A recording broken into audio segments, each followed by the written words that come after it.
ഇങ്ങനെ പോയാൽ കോൺഗ്രസ് അധികം താമസിയാതെ തന്നെ കേരളത്തിൽ നിന്നും അപ്രത്യക്ഷമാകും. ഓരോ ദിവസം ചെല്ലുന്തോറും കോൺഗ്രസിന്റെ അവസ്ഥ ദയനീയമായിക്കൊണ്ടിരിക്കുകയാണ്. അതിക്രമങ്ങളും അഴിമതിയും അധികാരമോഹവും മാത്രമാണ് കോൺഗ്രസ് നേതാക്കൾക്കും അണികൾക്കുമുള്ളത്. കേരളത്തിൽ ഇപ്പോൾ ഏതൊരു ക്രിമിനൽ കേസ് എടുത്തു നോക്കിയാലും അതിൽ കോൺഗ്രസ് പ്രവർത്തകർക്ക് പങ്കുണ്ടാകുമെന്നതാണ് യാഥാർത്ഥ്യം.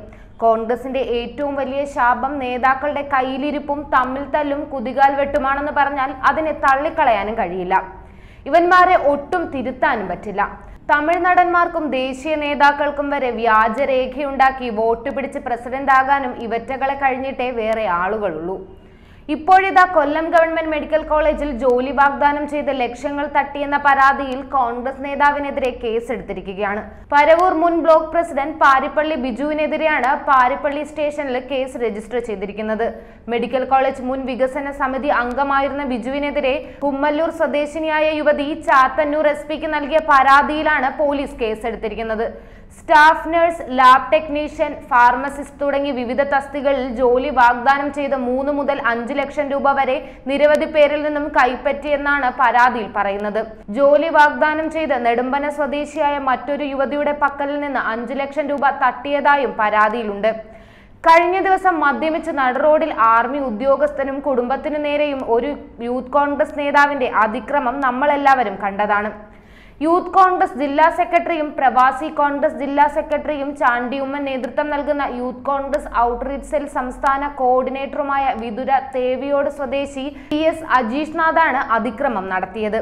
അച്ഛന്റെ ആണ്ടുബലി നടത്തി തിരുവല്ലത്ത് നിന്ന് കാറിൽ മടങ്ങുന്നതിനിടെ വിതുര ചായം സ്വദേശിയായ ആർമി ഉദ്യോഗസ്ഥനും കുടുംബത്തിനും നേരെ അതിക്രമമുണ്ടായത്. അലക്ഷ്യമായി തെറ്റായ വശത്തിലൂടെ ഒരു കാർ ഇവരുടെ വാഹനത്തിന് മുമ്പിലുണ്ടായിരുന്നു. മല്ലമ്പ്രക്കോണത്തെത്തിയപ്പോൾ ഇതേ കാർ റോഡരികിൽ നിർത്തിയിട്ടത് ശ്രദ്ധയിൽപ്പെട്ടു.